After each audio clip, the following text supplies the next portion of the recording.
Mi nombre es Armando Ríos Vargas. Tengo 68 años y toda mi vida trabajé en la construcción. Nunca imaginé que a estas alturas estaría lidiando con la peor traición que un hombre puede enfrentar, la de su propio hijo. Roberto, mi primogénito, se robó los 1,2 millones de pesos de mi indemnización mientras yo luchaba por recuperarme en un hospital. El dinero que debía garantizar mi tranquilidad después del accidente que casi me cuesta la vida. Pero antes de continuar con mi historia, por favor, haz clic en el botón de me gusta, suscríbete al canal y comenta desde dónde estás viendo. Tu ayuda es muy importante. Cada mañana durante 45 años me levanté a las 5 para ir a las obras. Con estas manos callosas levanté edificios, puentes y casas por todo Monterrey. No me quejo. El oficio me dio para mantener a mis 3 hijos después de que Elena, mi esposa, falleciera cuando ellos eran pequeños. Les di educación, comida y un techo digno. Roberto siempre fue el más ambicioso. Siempre quiso más de lo que podía conseguir con trabajo honesto. El día del accidente comenzó como cualquier otro. Recuerdo que era martes. Llegué a la obra del nuevo centro comercial en el Boulevard Díaz Ordaz. Estaba terminando de asegurar unos soportes en el 4º piso cuando sentí que el andamio se movía. Grité a mis compañeros, pero fue tarde. La estructura cedió y caí casi 15 metros hasta golpearme contra el concreto. Lo último que escuché fueron los gritos de los otros trabajadores. Desperté 3 días después en el hospital. Tenía la pierna derecha y 4 costillas rotas, una fractura en la cadera, el hombro dislocado y una contusión cerebral. El doctor Ramírez me explicó que necesitaría meses de recuperación y que probablemente nunca volvería a trabajar en la construcción. Don Armando, con una caída así, es un milagro que esté vivo, me dijo mientras revisaba mis radiografías. La rehabilitación será larga, pero al menos tiene el seguro laboral que cubrirá los gastos y le dará una compensación. Esa noticia fue mi consuelo. La constructora tenía un buen seguro para accidentes laborales. El representante de la compañía vino a verme y me explicó que recibiría una indemnización de 1,2 millones de pesos.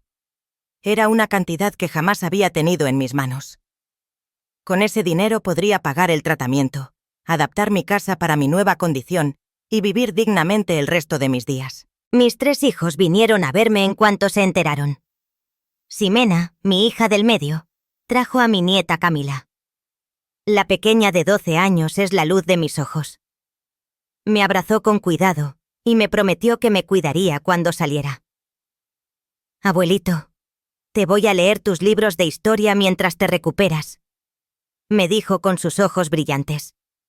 Javier, mi hijo menor, vino desde Guadalajara, donde trabaja como ingeniero. Estuvo conmigo una semana antes de tener que volver. Y luego estaba Roberto. Apareció vestido con una camisa nueva y un reloj que seguramente no podía pagar con su trabajo en la agencia de autos. Siempre tuvo problemas con las deudas y el juego. Lo sé porque más de una vez lo saqué de apuros cuando venían a cobrarle. Papá, no te preocupes por nada, me dijo mientras sostenía mi mano. Yo me encargaré de todo lo del seguro. Necesitarán que alguien haga trámites y tú no puedes moverte. En mi estado, apenas podía mantenerme despierto por los medicamentos para el dolor. Confiaba en él. Era mi hijo. ¿Quién desconfía de su propia sangre? El representante del seguro vino días después con los documentos. Necesitaban que firmara una autorización para que alguien actuara en mi nombre, ya que estaría internado durante semanas. Roberto se ofreció como mi representante legal. Firmé los papeles que me pusieron delante. Ese fue mi primer error. Las semanas en el hospital fueron un infierno. 4 operaciones, dolor constante y la incertidumbre de si volvería a caminar normalmente.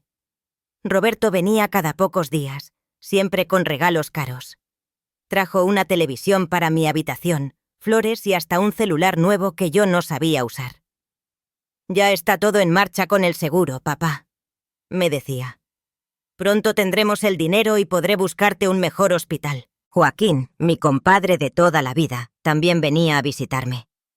Una tarde, mientras Roberto no estaba, me comentó algo que me inquietó.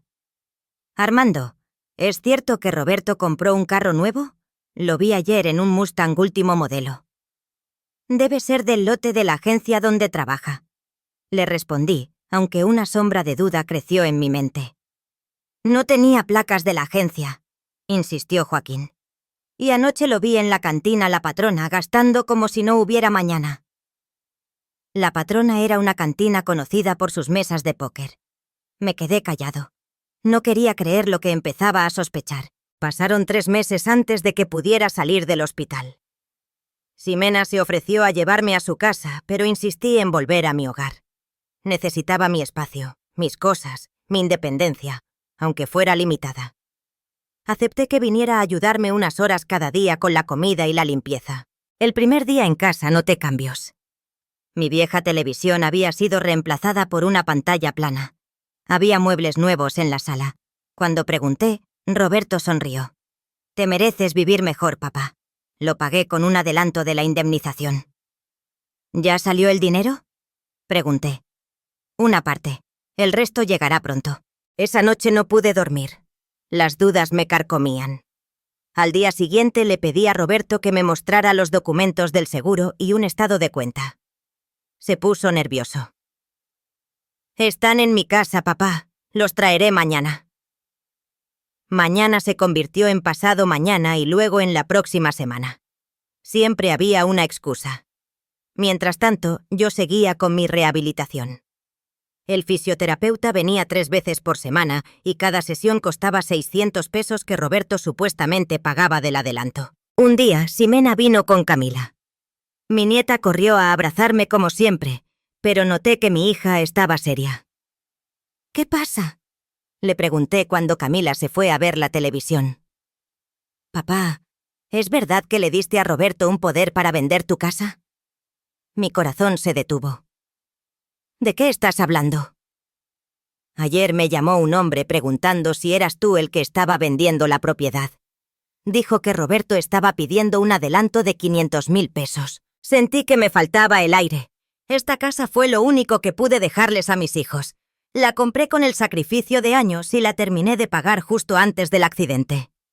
«Llama a tu hermano ahora mismo», le dije. Cuando Roberto llegó, su cara cambió al ver que Ximena estaba conmigo. Intentó saludar como si nada, pero lo interrumpí. «¿Estás vendiendo mi casa?». «No, papá, es un malentendido», respondió rápidamente. «Solo estaba investigando el valor de la propiedad para el seguro». «¿Mientes?», dijo Ximena. «El hombre me mostró el anuncio y tu número de teléfono». Roberto cambió de estrategia. «Necesitamos el dinero, papá. Tu tratamiento es costoso y el seguro está demorando más de lo esperado». Algo no cuadraba. Si el seguro estaba demorando, ¿de dónde sacaba Roberto para los muebles nuevos, el fisioterapeuta y sus propios lujos? «Quiero ver todos los documentos mañana mismo», le dije. «Y quiero hablar directamente con la aseguradora». «No puedes», respondió con una frialdad que nunca había visto en él. «Todo está a mi nombre ahora». Esas palabras me golpearon más fuerte que la caída del andamio. «¿Qué hiciste?», pregunté, sintiendo cómo temblaba mi voz. «Lo que era necesario. Firmaste un poder que me autoriza a administrar todo. El dinero ya llegó hace un mes». «¿Y dónde está?». Se encogió de hombros. «Lo invertí. En mi negocio, en mejorar tu casa, en tu tratamiento». «¿En tu Mustang nuevo?», intervino Ximena. «En las noches en La Patrona, en el viaje a Cancún que hiciste con tus amigos». La cara de Roberto se transformó en una mueca de rabia. «¡Yo me lo merezco!», gritó. «Toda mi vida cuidándote, escuchando tus sermones sobre el trabajo duro mientras tú desperdiciabas tu vida en obras mugrosas. Ahora me toca a mí». Me quedé helado. Este no era mi hijo, era un extraño con la cara de mi primogénito. «¿Cuánto queda del dinero?», pregunté, aunque ya sabía la respuesta. «Nada», respondió sin un atisbo de remordimiento. «Y pronto venderé esta casa. Es lo mejor para todos». Ximena se abalanzó sobre él, pero la detuve. «Sal de mi casa», le dije a Roberto con una calma que no sentía. «Y no vuelvas». Esta ya no es tu casa, viejo, respondió mientras caminaba hacia la puerta. Firmaste todo legalmente. Yo decido. Después de que se fue, Ximena llamó a Javier. Estaba horrorizada. «Papá, ¿qué firmaste exactamente?»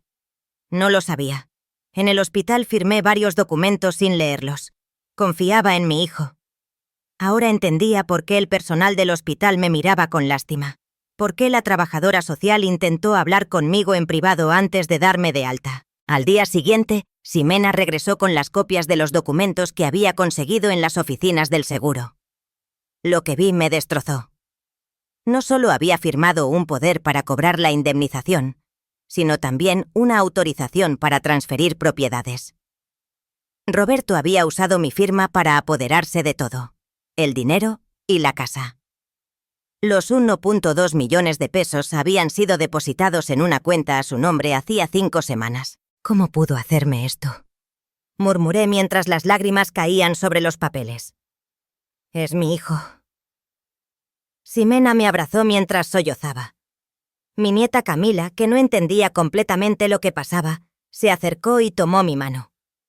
No llores, abuelito. Yo tengo mis ahorros de la escuela. Son 340 pesos y te los regalo. Esa inocencia, esa bondad en medio de tanta maldad, me rompió aún más.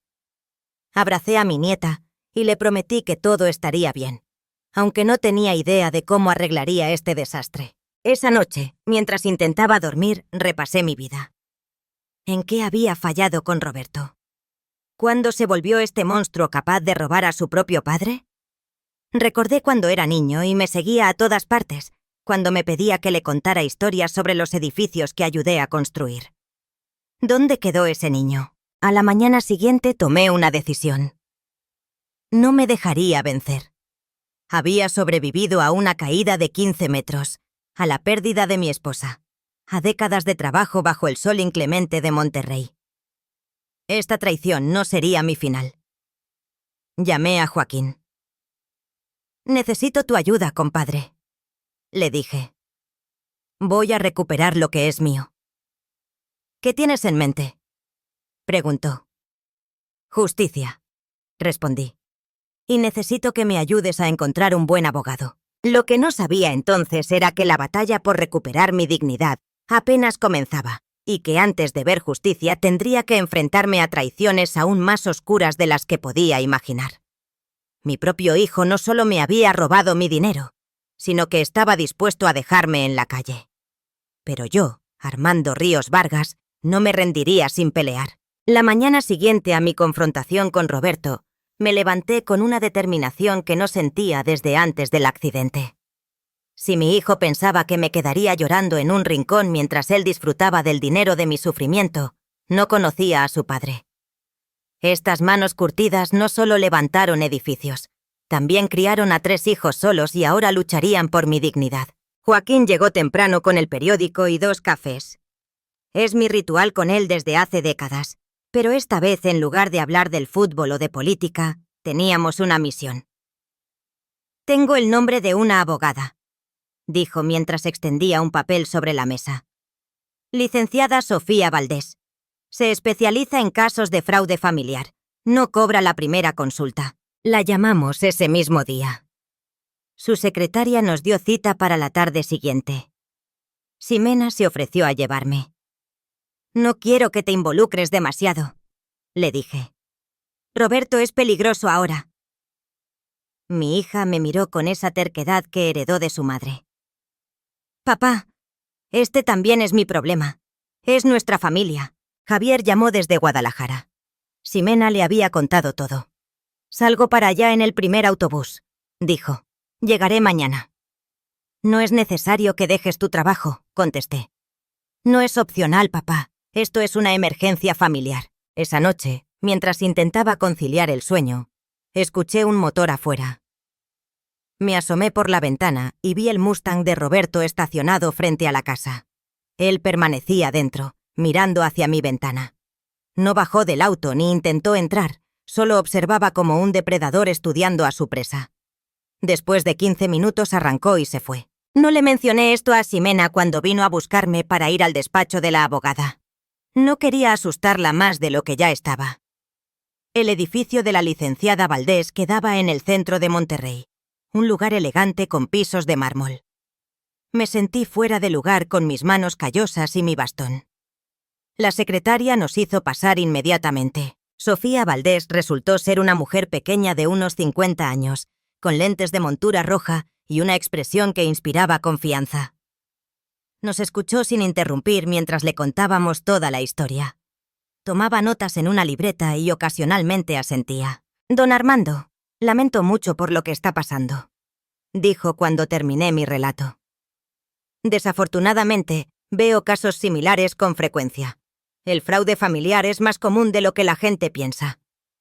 ¿Podemos hacer algo?, preguntó Ximena. Mi hermano dice que legalmente todo le pertenece ahora. La licenciada se quitó los lentes y los limpió con cuidado antes de responder. Podemos hacer varias cosas, pero necesito ser clara. Será una batalla difícil.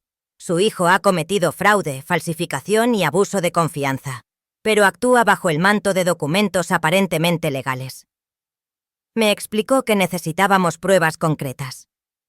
Primero, demostrar que yo no estaba en condiciones mentales plenas cuando firmé los poderes en el hospital. Segundo, comprobar que Roberto había usado el dinero para beneficio personal y no para mi cuidado como estipulaba el seguro. Tercero, evidenciar cualquier irregularidad en los documentos o en las firmas. La buena noticia, continuó, es que la ley protege a los adultos mayores en casos de abuso patrimonial. La mala noticia es que necesitaremos tiempo y evidencias sólidas. Salimos del despacho con un plan inicial. La licenciada presentaría un recurso de urgencia para detener cualquier intento de venta de mi casa mientras nosotros recopilábamos pruebas contra Roberto. Javier llegó esa tarde.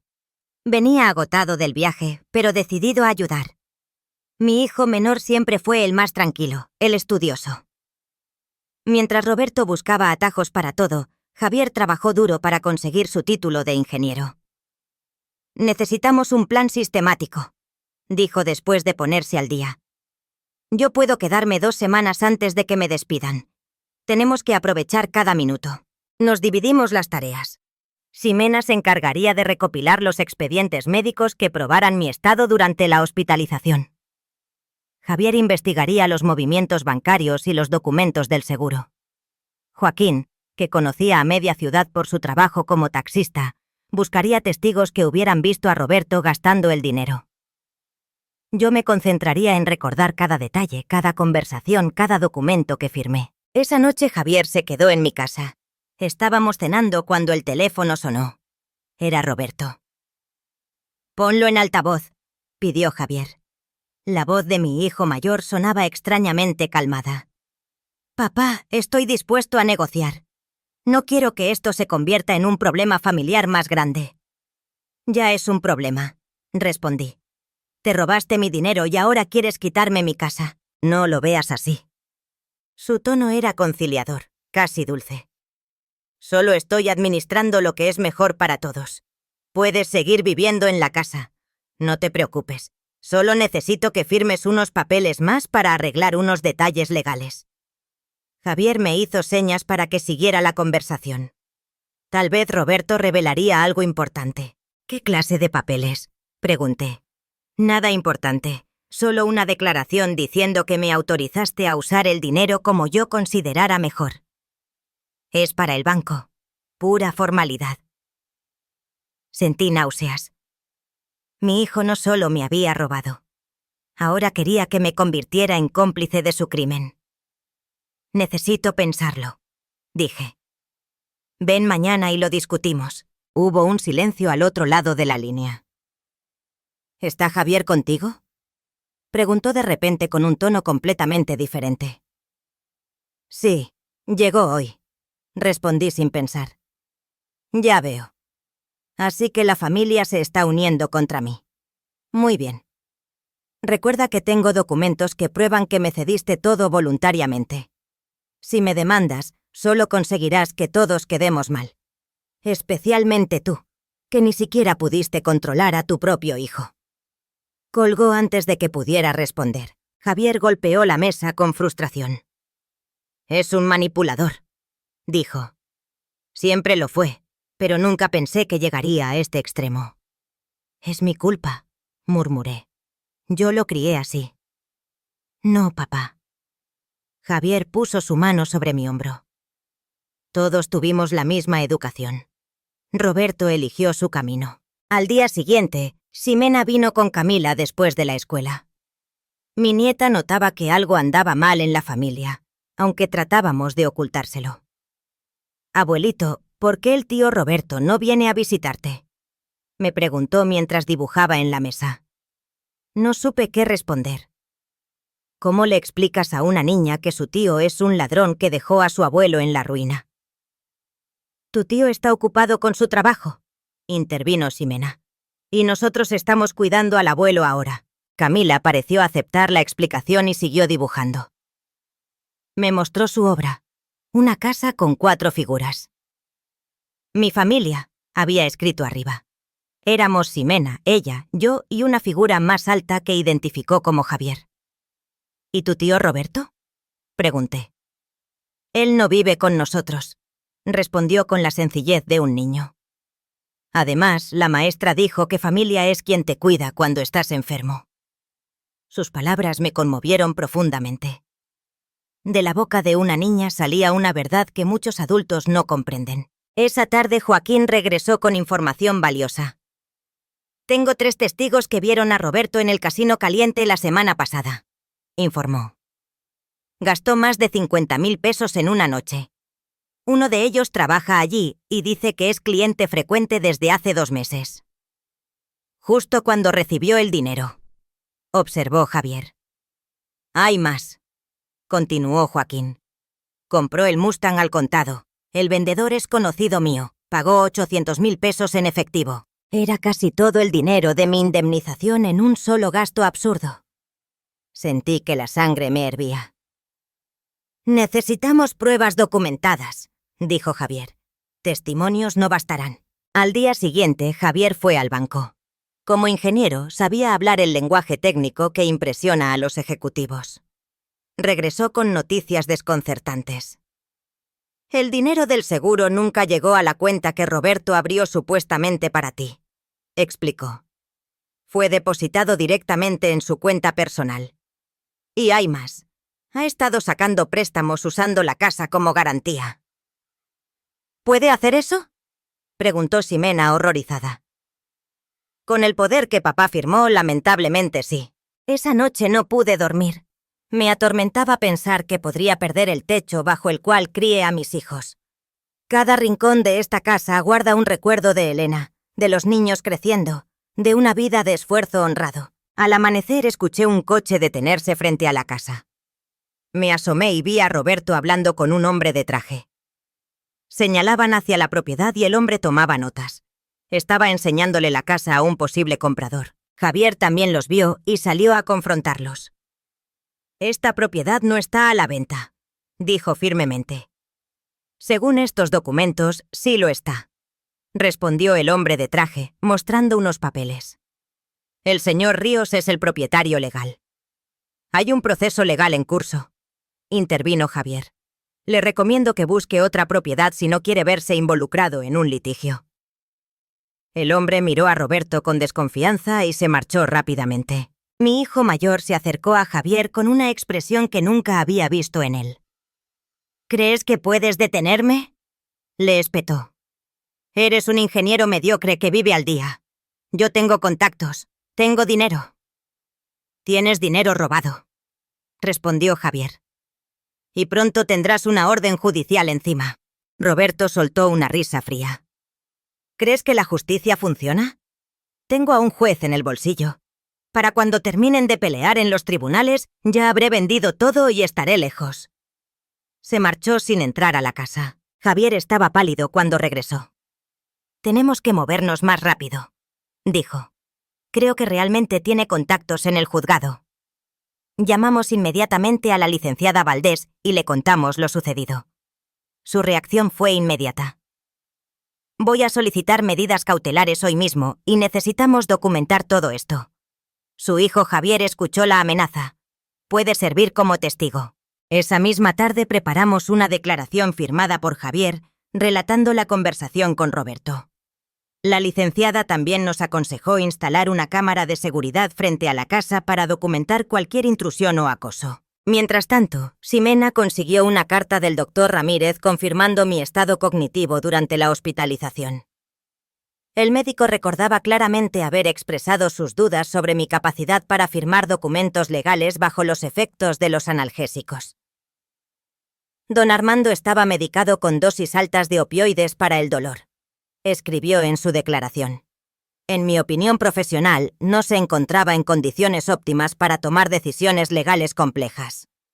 Era una pieza crucial para nuestro caso. 2 días después recibimos la primera victoria. La jueza Morales emitió una orden temporal prohibiendo cualquier transacción relacionada con mi casa hasta que se resolviera la disputa legal. Roberto no podría venderla, al menos por ahora. Esa noche celebramos modestamente. Ximena preparó mi comida favorita, chilaquiles con pollo. Y Javier trajo una botella de tequila que compartimos con Joaquín. Es solo el primer paso, advirtió Javier. La pelea será larga. Lo importante es que estamos juntos, dijo Ximena, levantando su vaso. Por papá y por la justicia. Mientras brindábamos, el teléfono sonó nuevamente. Era un número desconocido. Contesté con cautela. Don Armando, le habla Arturo Peña, del Departamento Jurídico del Banco Azteca, dijo una voz formal. Estamos procesando un préstamo hipotecario sobre su propiedad y necesitamos verificar algunos datos. Sentí que el estómago se me encogía. A pesar de la orden judicial, Roberto seguía intentando sacar dinero de mi casa. Mi casa no está en venta ni en hipoteca, respondí. Hay una orden judicial que prohíbe cualquier transacción. Hubo un silencio incómodo al otro lado de la línea. Señor, tenemos documentos firmados por usted hace apenas 3 días autorizando la hipoteca. El mundo se detuvo. 3 días. Yo no había firmado nada en semanas. Eso es imposible, dije con voz temblorosa. Alguien está falsificando mi firma. Le pasé el teléfono a Javier, quien pidió detalles sobre los documentos. Después de colgar, me miró con gravedad. Roberto falsificó tu firma. Ya no solo está usando el poder que le diste, ahora está directamente cometiendo fraude. La noticia era devastadora y esperanzadora a la vez. Roberto acababa de cometer un delito flagrante que sería mucho más fácil de probar. A la mañana siguiente fuimos al banco con la licenciada Valdés. El gerente nos mostró los documentos. Efectivamente, la firma se parecía a la mía, pero tenía diferencias notables que cualquier perito podría identificar. Presentaremos una denuncia formal por falsificación, dijo la licenciada. Esto cambia completamente el caso. Mientras salíamos del banco, vi el Mustang de Roberto estacionado en la acera de enfrente. Él nos observaba desde el interior con una expresión indescifrable. Nuestras miradas se cruzaron por un instante.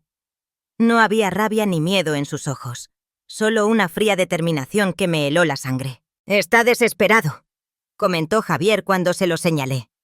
«Y las personas desesperadas cometen errores». No sabía entonces cuán cierta era esa observación, ni cuán lejos estaría dispuesto a llegar Roberto para mantener lo que había robado.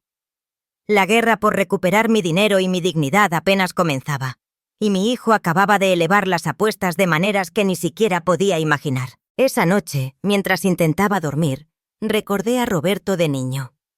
Tenía apenas 6 años cuando Elena enfermó. Durante los meses que pasó en el hospital, él me preguntaba cada noche si mamá volvería. «Claro que sí», le respondía yo, aunque los médicos ya me habían advertido que el cáncer estaba muy avanzado. Cuando finalmente falleció, Roberto se negó a llorar. «Los hombres no lloran», me dijo, repitiendo una frase que seguramente escuchó de mí.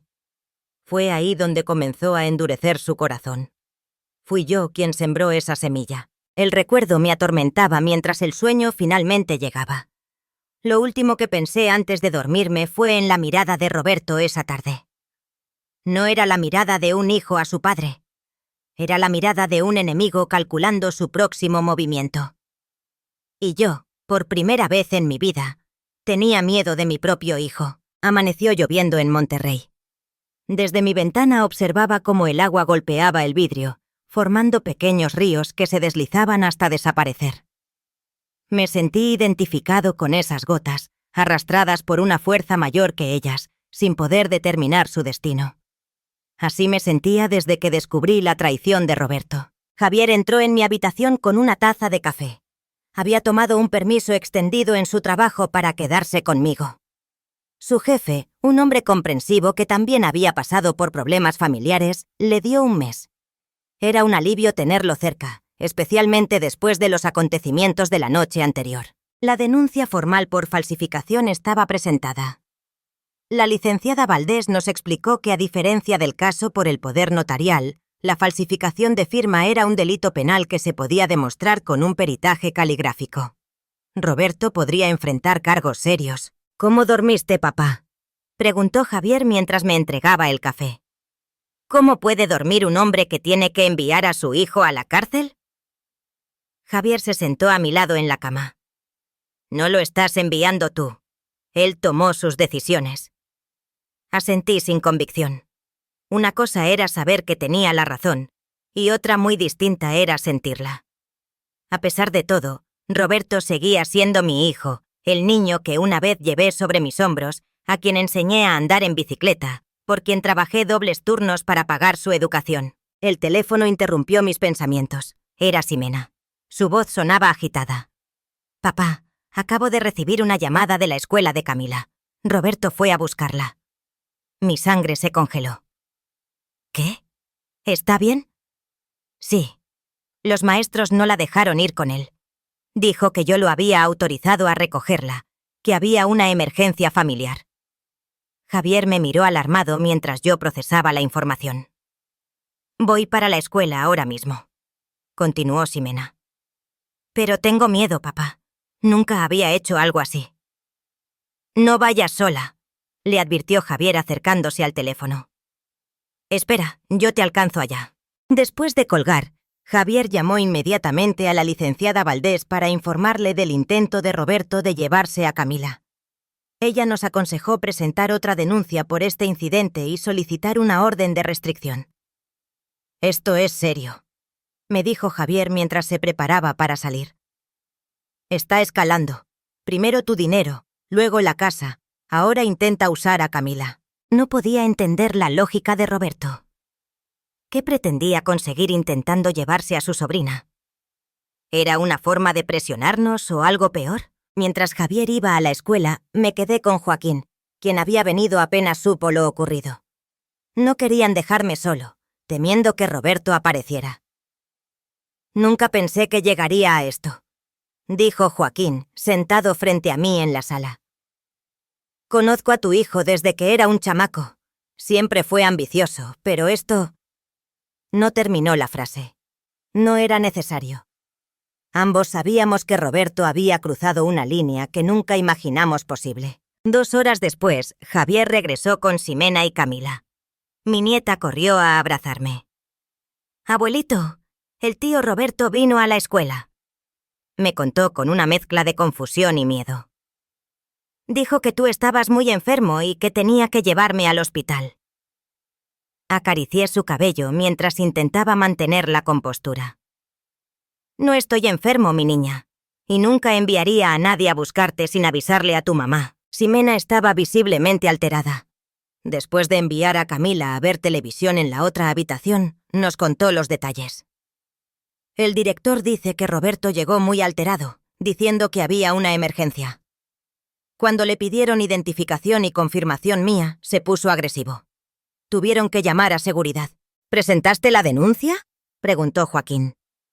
«Sí, fuimos a la delegación antes de venir aquí», respondió Javier. «La policía tomó la declaración, pero dijeron que sin prueba de intento de secuestro solo pueden registrarlo como un incidente». El teléfono sonó nuevamente. Javier atendió con cautela. Por su expresión, supe inmediatamente que era Roberto. «Quiere hablar contigo, papá», me dijo, extendiendo el auricular. Tomé el teléfono con mano temblorosa. «¿Qué pretendes, Roberto?», pregunté directamente. Su voz sonaba extrañamente calmada, casi profesional. Solo quiero negociar, papá. Esta situación se está saliendo de control. Podemos resolverla como familia, sin involucrar a las autoridades. Negociar después de intentar llevarte a Camila. Fue un malentendido, respondió con tono convincente. Pensé que Ximena estaría de acuerdo. La niña me quiere. Soy su tío. No te creo, Roberto. Estás desesperado porque sabes que la policía está investigando la falsificación. Hubo un silencio breve antes de que su voz cambiara completamente. El tono conciliador desapareció, reemplazado por uno frío y calculador. Escúchame bien, viejo. Si sigues con esto, todos saldremos perdiendo. Tengo pruebas de que tú me autorizaste a usar ese dinero. ¿Crees que un juez creerá la palabra de un anciano confundido contra documentos firmados? Los documentos son falsos y puedo probarlo. ¿Y qué obtendrás? ¿Verme en la cárcel? ¿Eso le devolverá la normalidad a Camila? ¿Le explicarás que mandaste a su tío a prisión? Era una amenaza velada. Estaba usando a mi nieta como escudo moral. No me manipules, Roberto. Tú elegiste este camino. Bien. Su voz se volvió aún más dura. Si quieres guerra la tendrás, pero recuerda que yo conozco todos tus secretos, papá. Todos. Colgó antes de que pudiera responder. Me quedé mirando el teléfono intentando descifrar su última amenaza. ¿A qué secreto se refería? Toda mi vida había sido un libro abierto. Trabajé honradamente. Crié a mis hijos lo mejor que pude. Nunca tuve nada que ocultar. Javier notó mi confusión. ¿Qué dijo? Amenazas vagas. Dice que conoce mis secretos. Está intentando confundirte, papá, intervino Ximena. Es su especialidad. Siempre supo cómo manipular a las personas. Esa noche decidimos que Ximena y Camila se quedarían en mi casa. No era seguro que estuvieran solas en su departamento. Improvisamos camas en la sala para todos. Por primera vez en muchos años la casa se sentía llena, aunque las circunstancias fueran terribles. Mientras todos dormían, me quedé despierto pensando en las palabras de Roberto. Yo conozco todos tus secretos. La frase daba vueltas en mi cabeza. Recordé la caja metálica donde guardaba documentos importantes. Estaba en el armario de mi habitación, escondida bajo unas cobijas viejas. ¿Habría encontrado Roberto algo ahí que yo mismo hubiera olvidado? Me levanté sigilosamente y fui a revisar. La caja estaba en su lugar, pero al abrirla noté que algunos documentos faltaban, entre ellos el testamento que había hecho años atrás, donde dividía la casa y mis pocos ahorros equitativamente entre mis 3 hijos. La mañana siguiente amaneció con noticias. La licenciada Valdés llamó temprano. Don Armando, tengo información importante. El banco ha confirmado la falsificación. El peritaje preliminar muestra claras diferencias entre su firma auténtica y la de los documentos recientes. Era una buena noticia, pero lo que vino después me dejó helado. Sin embargo, hay complicaciones. Alguien presentó un documento donde usted certifica que sufre de demencia temprana y no está en capacidad de administrar sus bienes. Según este documento, usted mismo designó a Roberto como su tutor legal hace 3 meses. «Eso es completamente falso», exclamé. «Nunca he tenido demencia. El doctor Ramírez puede confirmarlo». «Lo sé, don Armando. Obviamente es otro documento falsificado, pero esto complica el caso temporalmente. Necesitaremos una evaluación médica actual que certifique su capacidad mental». Después de colgar, les expliqué la situación a mis hijos. Javier estaba furioso. ¿Hasta dónde piensa llegar? Ahora está atacando tu capacidad mental. Recordé la caja con documentos. Anoche revisé mis papeles, falta mi testamento y otros documentos. Creo que Roberto los tomó mientras yo estaba en el hospital. Ximena se llevó las manos a la cara. Dios mío, está armando un caso completo. Primero el poder notarial, luego la falsificación. Ahora esto. Es como si hubiera planeado todo desde el principio. La idea era aterradora. Realmente mi hijo había visto mi accidente como una oportunidad para apoderarse de todo. Había esperado ese momento durante años. Esa tarde fuimos al consultorio del doctor Castillo, un neurólogo recomendado por la licenciada. Después de una evaluación completa, el médico fue contundente. Don Armando está en pleno uso de sus facultades mentales. No hay signos de demencia o deterioro cognitivo más allá de lo normal para su edad. El informe médico era otra pieza a nuestro favor, pero la batalla legal apenas comenzaba.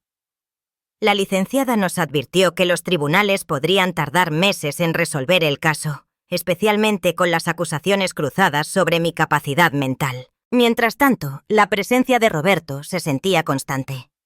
Su auto aparecía estacionado cerca de la casa en diferentes momentos del día. Recibíamos llamadas donde nadie hablaba. Una noche incluso vimos a alguien merodeando en el patio trasero, aunque no pudimos confirmar que fuera él. La tensión estaba afectando a todos. Javier tuvo que regresar brevemente a Guadalajara para no perder su empleo. Ximena estaba agotada, dividiendo su tiempo entre su trabajo, cuidar a Camila y estar pendiente de mí. La niña tenía problemas para dormir, asustada por los cambios y la atmósfera tensa en la casa. Una tarde, mientras Ximena estaba en el trabajo, me quedé solo con Camila.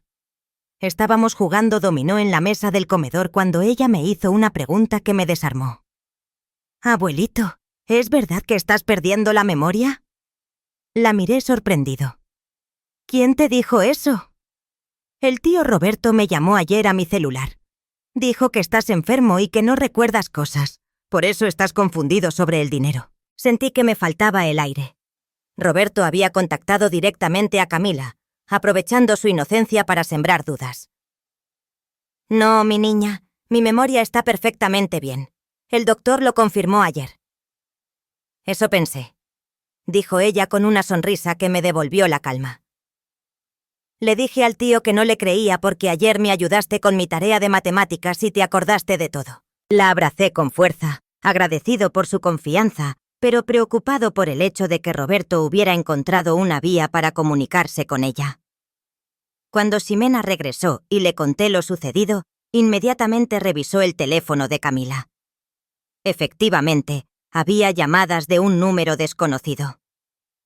«Tendremos que cambiar su número», decidió Ximena, «y hablar con sus profesores para que no permitan ningún contacto». Esa noche, después de acostar a Camila, Ximena se sentó conmigo en la cocina. Parecía agotada y preocupada. «Papá, esto está afectando mucho a Camila. Su maestra dice que está distraída en clase, que ya no juega con sus amigos como antes». «Lo sé, hija. Quisiera poder resolverlo más rápido». «He estado pensando», dijo después de un momento. «Tal vez deberíamos considerar la oferta de Roberto». La miré sorprendido. «¿Qué oferta?» «Negociar. Quizás podríamos llegar a un acuerdo donde él devuelva parte del dinero y nosotros retiramos las denuncias. Por el bien de Camila y tu tranquilidad». Me quedé en silencio procesando sus palabras. Por un momento, la idea de terminar esta pesadilla parecía tentadora. Pero entonces recordé la mirada fría de Roberto, sus amenazas, su manipulación. «¿Realmente crees que cumplirá cualquier acuerdo?», pregunté finalmente. Ya demostró que su palabra no vale nada. Ximena bajó la mirada. «No, no lo creo. Pero estoy desesperada, papá. Tengo miedo por Camila, por ti, por todos nosotros». Tomé su mano entre las mías. «Lo entiendo, hija. Pero si cedemos ahora, Roberto sabrá que puede manipularnos usando a Camila. No podemos permitir eso». Ximena asintió lentamente. Aunque pude ver la duda en sus ojos, el miedo estaba haciendo exactamente lo que Roberto quería. Dividirnos. Hacernos dudar. A la mañana siguiente recibimos noticias inesperadas. Joaquín llegó temprano, visiblemente alterado. «Acabo de ver a Roberto en la cantina La Patrona», dijo apenas entró. Estaba discutiendo con un tipo de aspecto peligroso. Oí suficiente para saber que debe dinero. Mucho dinero. «¿Deudas de juego?», pregunté. «Eso parece. Y por la forma en que el tipo le hablaba, no son personas con las que quieras tener problemas. Era una pieza más del rompecabezas.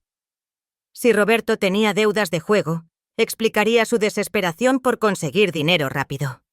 El seguro debió parecerle la solución perfecta. Informamos a la licenciada Valdés sobre esta nueva información. Él nos aconsejó documentar todo, pero mantenernos alejados de la situación. Si Roberto está involucrado con prestamistas o apostadores, es un asunto peligroso, advirtió. Dejen que las autoridades se encarguen. Esa tarde, Javier regresó de Guadalajara con una noticia que cambiaría el curso de nuestra batalla. «Encontré algo, papá», dijo mientras sacaba unos papeles de su maletín. «Un colega mío conoce a alguien que trabaja en la misma agencia de autos que Roberto. Me consiguió copias de algunos correos electrónicos. Los correos revelaban conversaciones entre Roberto y su jefe en la agencia datadas 3 semanas antes de mi accidente. En ellos discutían la posibilidad de un préstamo de la caja de la empresa. Roberto había tomado dinero que no le pertenecía y estaba desesperado por devolverlo antes de que lo descubrieran. ¿Crees que planeó todo desde antes del accidente?», preguntó Ximena. «No creo que planeara el accidente», respondió Javier. «Pero cuando sucedió, vio la oportunidad perfecta para resolver sus problemas financieros. La idea me provocó náuseas. Mi hijo había visto mi tragedia como su salvación económica. Mientras yo luchaba por sobrevivir en un hospital, él calculaba cómo apoderarse de mi indemnización para cubrir sus propios delitos. Esa noche, mientras todos dormían, sentí una opresión en el pecho que no era física. Era el peso de la verdad. Roberto, mi primogénito, no solo me había robado. Había esperado, tal vez incluso deseado que algo así sucediera. El niño que una vez corrió a mis brazos cuando regresaba del trabajo, ahora veía mi desgracia como una oportunidad. Me levanté y fui hasta el cuarto de Camila. La observé dormir, ajena a la maldad que nos rodeaba. Su inocencia me recordó por qué no podíamos rendirnos. No luchábamos solo por dinero o justicia, sino por proteger lo más valioso. La fe en la bondad, la confianza en la familia, valores que Roberto había decidido traicionar. Regresé a mi habitación con una determinación renovada. Ya no sentía dudas ni culpa. Mi hijo había tomado sus decisiones y yo tomaría las mías. Por el bien de Ximena, de Camila, de Javier y de mi propia dignidad, llevaría esta lucha hasta el final. Lo que no sabía entonces era que la confrontación final estaba más cerca de lo que imaginaba, y que Roberto tenía un último as bajo la manga, un plan que pondría en riesgo no solo nuestro patrimonio, sino también nuestras vidas. La sombra de su traición era más oscura y profunda de lo que cualquiera de nosotros podía imaginar. El amanecer del jueves llegó con una calma engañosa. Habían pasado casi 2 semanas desde que descubrimos la falsificación de documentos y la situación parecía estancada en una guerra de desgaste. Por un lado, nuestras denuncias seguían su curso en el sistema judicial, lento como siempre. Por otro, Roberto mantenía su presión constante. Llamadas, visitas inesperadas, intentos de contactar a Camila. Me levanté temprano. Las secuelas del accidente seguían presentes.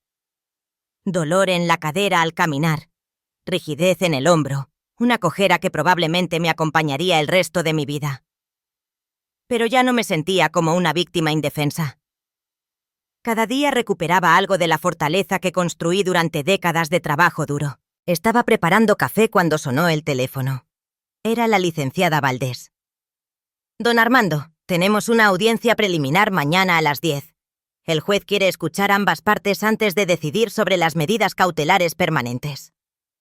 «¿Roberto estará allí?», pregunté, sintiendo una mezcla de ansiedad y determinación. Sí, su abogado confirmó su asistencia. Sería la primera vez que nos veríamos cara a cara en un entorno oficial.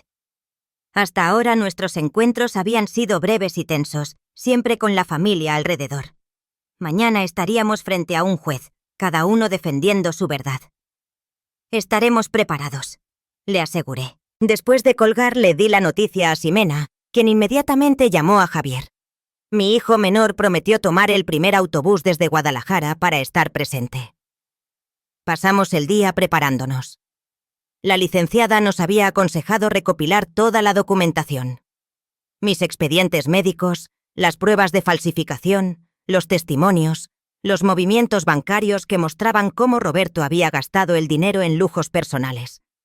Organizamos todo metódicamente en carpetas. Esa noche, después de acostar a Camila, Ximena, Joaquín y yo nos sentamos en la sala a repasar nuestra estrategia. La tensión era palpable. ¿Crees que se presentará?, preguntó Ximena. Quizá huya antes de enfrentar a un juez. No lo creo, respondió Joaquín. El tipo es arrogante, piensa que puede salirse con la suya. Además, tiene demasiado que perder, añadí. Si no se presenta, prácticamente estaría confesando. Cerca de la medianoche, cuando Joaquín ya se había marchado y Ximena dormía, escuché un ruido en la parte trasera de la casa. El sonido inconfundible de la puerta del patio siendo forzada. Me incorporé lentamente, tomando el bastón que mantenía junto a la cama. Mi primer impulso fue despertar a Ximena, pero me detuve. Si era Roberto, no quería que mi hija se enfrentara a él. Este era un asunto entre mi hijo y yo. Avancé silenciosamente por el pasillo hasta la cocina. La puerta trasera estaba entreabierta. Un haz de luz de la calle se colaba por la abertura, y allí, rebuscando en los cajones, estaba Roberto. ¿Buscas algo, hijo?, pregunté encendiendo la luz. Se sobresaltó, girándose bruscamente. Por un momento vi miedo en sus ojos, pero rápidamente lo reemplazó con su habitual expresión calculadora. Vestía completamente de negro y llevaba guantes. «Solo vine a buscar lo que me pertenece», respondió con voz controlada. «Nada en esta casa te pertenece», afirmé manteniendo la calma. «Ni siquiera después de todos los documentos que falsificaste». Soltó una risa amarga. «¿Crees que un juez te creerá? Tengo todo. Tu demencia, tu autorización para administrar tus bienes. Todos son documentos falsos, Roberto. El peritaje ya lo confirmó». Por un instante vi duda en su rostro. Quizás no esperaba que hubiéramos avanzado tanto con la investigación. «Da igual», dijo recuperando su confianza. «Vine por los documentos originales. Sé que los tienes escondidos». Entendí entonces lo que buscaba. Los papeles originales de la propiedad, mi identificación, cualquier cosa que pudiera usar para seguir falsificando documentos o completar la venta fraudulenta de la casa. ¿Tan desesperado estás?, pregunté dando un paso hacia él. ¿Entrando a robar a tu propio padre? No es robo si legalmente me pertenece. Legalmente no te pertenece nada, Roberto, y lo sabes. Su expresión cambió. La máscara de control se desmoronó por un momento, revelando al hombre acorralado que realmente era. «Necesito ese dinero», exclamó con voz tensa. «¿Crees que quería hacer esto? Tengo deudas, papá. Deudas serias. Si no pago, vendrán por mí». ¿Las deudas de juego o las de la agencia de autos donde tomaste dinero que no era tuyo? Sus ojos se abrieron con sorpresa. ¿Cómo? ¿Quién te dijo? Sabemos todo, hijo. Javier encontró los correos. Sabemos que robaste de la agencia antes de mi accidente. Roberto se pasó una mano por el rostro, visiblemente alterado. Por primera vez vislumbré al niño asustado bajo la fachada del adulto manipulador. ¿No lo entiendes? Estas personas no juegan. Ya me amenazaron. Tengo que pagarles. ¿Y tu solución fue robarle a tu padre convaleciente, dejarme sin nada después de un accidente que casi me mata? Se alejó, apoyándose en el refrigerador. Parecía más pequeño de repente, como si toda su arrogancia hubiera sido apenas una capa protectora que ahora se desvanecía. «Pensé que podría devolverlo», murmuró, «que podría pagar mis deudas, recuperarme y luego reponer tu dinero antes de que te dieras cuenta. Pero no fue así. Lo gastaste en un auto de lujo, en apuestas, en fiestas». «¡Tenía que aparentar!», gritó repentinamente a la defensiva. «Tenía que mostrarles a esos tipos que podía pagar, que tenía recursos». Negué con la cabeza, incapaz de comprender la lógica retorcida de mi hijo. «Mañana estaremos frente al juez, Roberto. Toda la verdad saldrá a la luz. Aún puedes hacer lo correcto. Confesar, devolver lo que queda, enfrentar las consecuencias». Por un momento pareció considerar mis palabras.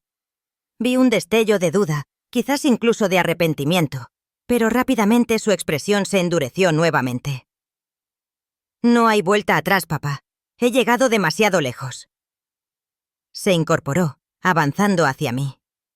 Su mano derecha se deslizó hacia el bolsillo de su chaqueta. Con horror vi que sacaba un objeto metálico. «No me dejas alternativa», dijo mostrándome un revólver pequeño. Necesito esos documentos y necesito que firmes unos papeles más. Mi corazón se aceleró, pero me mantuve firme. No le mostraría miedo a este extraño que una vez llamé hijo. ¿Vas a dispararle a tu padre?, pregunté con voz calmada. ¿Te has convertido en eso, Roberto? Apuntó el arma hacia mí, pero su mano temblaba visiblemente. No quiero hacerlo, pero lo haré si es necesario. Solo firma los malditos papeles y dame las escrituras originales. En ese momento escuché un ruido detrás de mí. Roberto miró más allá de mi hombro y su rostro palideció. «Baja esa arma ahora mismo, Roberto». Era la voz de Javier. Mi hijo menor había llegado antes de lo previsto y estaba detrás de mí en la entrada de la cocina. Roberto ajustó su posición, apuntando ahora entre Javier y yo. «No te metas en esto, hermano. No es tu asunto». «Estás amenazando a mi padre con un arma», respondió Javier con voz firme. «Claro que es mi asunto». La situación estaba escalando peligrosamente. Mis dos hijos enfrentados, uno con un arma en la cocina donde tantas veces compartimos comidas familiares. «Roberto, esto solo empeorará las cosas», le dije, intentando razonar con él. «Baja el arma. Hablemos». «No hay nada de qué hablar», gritó agitando el revólver. «Necesito esos papeles ahora». Su desesperación era palpable. La mano que sostenía el arma temblaba cada vez más. Cualquier movimiento brusco podría provocar un disparo accidental. En ese momento crítico ocurrieron varias cosas simultáneamente. La puerta de la habitación de Camila se abrió. Ximena apareció en el pasillo y desde la puerta principal que Javier había dejado abierta entraron dos oficiales de policía con las armas desenfundadas. «¡Policía! ¡Baje el arma inmediatamente!». Roberto se paralizó, mirando alrededor como un animal acorralado. Su mirada saltaba de los policías a nosotros, al arma en su mano. «No lo hagas, hijo», le supliqué, viendo la indecisión en sus ojos. «No agregues otro error a los que ya has cometido». Durante un segundo eterno, no supe qué decisión tomaría. Luego, lentamente, bajó el arma y la dejó caer al suelo. Los oficiales se movieron rápidamente, sometiéndolo contra la pared y esposándolo. Mientras lo hacían, Roberto me miró una última vez. En sus ojos vi algo que nunca esperé. Vergüenza, arrepentimiento, quizás incluso un destello del niño que alguna vez fue. «Lo siento, papá», murmuró mientras lo sacaban de la casa. «Lo arruiné todo». Después de que se llevaron a Roberto, la casa quedó sumida en un silencio pesado. Ximena abrazaba a Camila, quien había presenciado parte de la escena. Javier hablaba con uno de los oficiales, explicándole la situación. Me senté en una silla de la cocina, agotado física y emocionalmente. Habíamos evitado una tragedia por poco gracias a la previsión de Javier. Llamé a la policía en cuanto vi su auto estacionado cerca. Me explicó después. Algo me decía que intentaría algo desesperado antes de la audiencia. Esa noche ninguno pudo dormir. La imagen de Roberto amenazándonos con un arma se repetía en mi mente. ¿Realmente habría disparado o era solo un último intento desesperado de intimidación? La mañana siguiente nos preparamos para la audiencia, aunque ya no sabíamos qué esperar después del arresto de Roberto. La licenciada Valdés nos informó que lo habían acusado de allanamiento de morada, amenazas y posesión ilegal de arma de fuego, además de los cargos previos por fraude y falsificación. El juzgado estaba casi vacío cuando llegamos.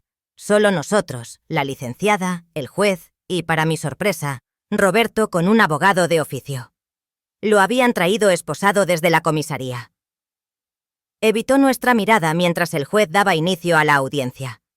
Se veía diferente, abatido, sin la arrogancia que lo había caracterizado en nuestros últimos encuentros. Parecía haber envejecido años en una sola noche. El proceso fue más rápido de lo que esperábamos. Ante la evidencia abrumadora y los nuevos cargos, el abogado de Roberto aconsejó a su cliente declararse culpable de todos los cargos relacionados con el fraude y la falsificación. A cambio, el fiscal ofrecía una reducción en la pena total, considerando que era su primer delito violento. Cuando llegó el momento de que Roberto hablara, Se puso de pie lentamente. Por primera vez desde que entró, me miró directamente. «Quiero confesar todo», dijo con voz apenas audible. «Es cierto todo lo que mi padre alega. Falsifiqué su firma, le robé su indemnización, intenté vender su casa. Lo hice para pagar deudas de juego y un desfalco que cometí en mi trabajo». El juez lo escuchó sin expresión, tomando notas ocasionalmente. «Estoy arrepentido», continuó Roberto. «No espero perdón, pero quiero que conste que reconozco mis errores y acepto las consecuencias». Cuando terminó, el juez me miró. «Señor Ríos, como víctima principal en este caso, ¿desea hacer alguna declaración antes de que dictamine?». Me puse de pie con dificultad, apoyándome en mi bastón. Había pensado mucho en lo que diría en este momento, imaginando diferentes escenarios. Pero después de ver a Roberto anoche, después de escuchar su confesión, mis palabras preparadas ya no parecían adecuadas. «Su señoría, lo que mi hijo hizo es inexcusable», comencé. «Aprovechó mi momento de mayor vulnerabilidad para robarme todo lo que tenía. Me dejó sin recursos para mi tratamiento. Intentó quitarme mi casa y anoche amenazó mi vida y la de su hermano». Hice una pausa, mirando a Roberto, que mantenía la cabeza baja. «Pero sigue siendo mi hijo, y creo que hay una diferencia entre justicia y venganza. No busco verlo destruido, sino que enfrente las consecuencias de sus actos y tenga la oportunidad de redimirse». El juez asintió, considerando mis palabras. «¿Tiene alguna solicitud específica respecto a la sentencia?». «Sí. Quiero que devuelva lo que pueda del dinero, que se someta a tratamiento para su adicción al juego y que tenga restricciones para acercarse a mi nieta Camila, quien ha sido profundamente afectada por todo esto. Pero también quiero que la sentencia considere la posibilidad de rehabilitación. No creo que una condena extremadamente larga ayude a nadie». Después de mi declaración, el juez se retiró brevemente a deliberar. Cuando regresó, su sentencia fue clara y equilibrada. Roberto fue condenado a 5 años de prisión por fraude, falsificación, amenazas y posesión ilegal de arma, con posibilidad de libertad condicional después de 3 años si demostraba buena conducta y completaba un programa de rehabilitación para adicciones. Además, debería restituir el dinero robado mediante un plan de pagos una vez que saliera de prisión y tendría prohibido acercarse a menos de 500 metros de Camila por 10 años. Mientras los oficiales se llevaban a Roberto, nuestras miradas se cruzaron por última vez. No había odio en sus ojos ni en los míos, solo una tristeza compartida por todo lo perdido, y quizás un tenue rayo de esperanza por lo que podría ser reconstruido algún día. El juez también ordenó la invalidación inmediata de todos los documentos falsificados, la restitución legal de la casa a mi nombre y la congelación de los bienes adquiridos por Roberto con el dinero robado, incluyendo el Mustang, para su posterior venta y devolución de lo obtenido. Salimos del juzgado con sentimientos encontrados. Por un lado, habíamos conseguido justicia. Por otro, era una victoria amarga. Nuestra familia nunca volvería a ser la misma. Las semanas siguientes fueron un periodo de lenta reconstrucción. Con la orden judicial pudimos recuperar parte del dinero. El Mustang fue vendido y recuperamos casi 600.000 pesos. No era ni la mitad de la indemnización original, pero era algo con lo que podía retomar mi tratamiento. Javier regresó a Guadalajara, pero venía a visitarnos cada 2 semanas.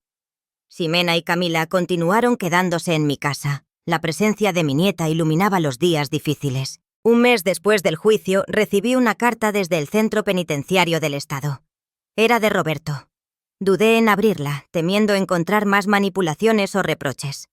Finalmente, decidí leerla en privado, preparado para cualquier contenido. La carta era breve, pero sincera. Roberto admitía plenamente su culpa, sin excusas ni justificaciones. Me pedía perdón, aunque reconocía que probablemente era demasiado tarde. Me contaba que estaba asistiendo a terapia y reuniones de jugadores anónimos dentro de la prisión, y terminaba diciendo que entendería si nunca quería volver a verlo, pero que esperaba algún día tener la oportunidad de demostrar que podía cambiar. No respondí inmediatamente. Necesitaba tiempo para procesar mis sentimientos, para distinguir entre el deseo natural de un padre de creer en la redención de su hijo y la prudencia necesaria después de tantas traiciones. Finalmente, 2 semanas después, le escribí una carta breve. Le dije que el perdón llevaría tiempo, que las heridas eran profundas, pero que no cerraba la puerta a una eventual reconciliación, si demostraba con hechos, no con palabras, que realmente había cambiado. La vida continuó. Con ayuda de Joaquín, encontré un trabajo ligero como supervisor en una pequeña constructora, donde mi experiencia era valorada, aunque ya no pudiera hacer trabajo físico. Ximena consiguió un mejor empleo que le permitía pasar más tiempo con Camila. Mi nieta, resiliente como solo los niños pueden ser, poco a poco recuperó su alegría. En las tardes, después de la escuela, Camila se sentaba conmigo en el portal a hacer sus tareas. Un día, mientras resolvía un problema de matemáticas, me hizo una pregunta que me tomó por sorpresa. «Abuelito, ¿algún día el tío Roberto volverá a visitarnos?» Me quedé en silencio un momento, considerando cómo responder a una pregunta tan compleja. «No lo sé, mi niña», dije finalmente. Roberto cometió errores muy serios, y ahora está pagando por ellos. Quizás algún día, cuando haya aprendido su lección y demostrado que ha cambiado, podamos hablar de eso. Ella asintió, procesando mis palabras con la seriedad que a veces muestran los niños. La maestra dice que todos merecemos una segunda oportunidad si estamos verdaderamente arrepentidos. Tu maestra es sabia, respondí, conmovido por su capacidad de perdón. Pero también dice que la confianza, una vez rota, toma mucho tiempo en reconstruirse. Como cuando rompí tu taza favorita y la pegaste, dijo ella. Nunca volvió a ser igual, pero igual la usas. Sonreí ante su sencilla pero profunda analogía. Exactamente así, Camila. Mientras el sol comenzaba a ocultarse sobre las casas de nuestro barrio, reflexioné sobre el camino recorrido. Había perdido mucho. Mi salud completa, gran parte de mi dinero, la relación con mi hijo mayor. Pero también había ganado cosas invaluables. Una conexión más profunda con Javier y Ximena, momentos preciosos con Camila y, sobre todo, la certeza de que a mis 68 años todavía tenía la fortaleza para enfrentar las peores traiciones y seguir adelante. No sabía si algún día Roberto regresaría como un hombre transformado, si tendríamos la oportunidad de reconstruir algo de lo perdido. Esa respuesta solo el tiempo la daría. Mientras tanto, yo seguiría viviendo día a día, agradecido por las lecciones aprendidas en el camino más difícil. La justicia se había cumplido, no de la manera perfecta que habría deseado, pero sí de una forma que permitía la posibilidad de redención. Y quizás al final del día eso era lo más importante. Que incluso en los momentos más oscuros, cuando la traición viene de quien más confiamos, siempre queda un espacio para la esperanza, para la reconstrucción, para empezar de nuevo. Mi nombre es Armando Ríos Vargas. Tengo 68 años. He construido edificios con estas manos durante 4 décadas. Sobreviví a un accidente que casi me mata.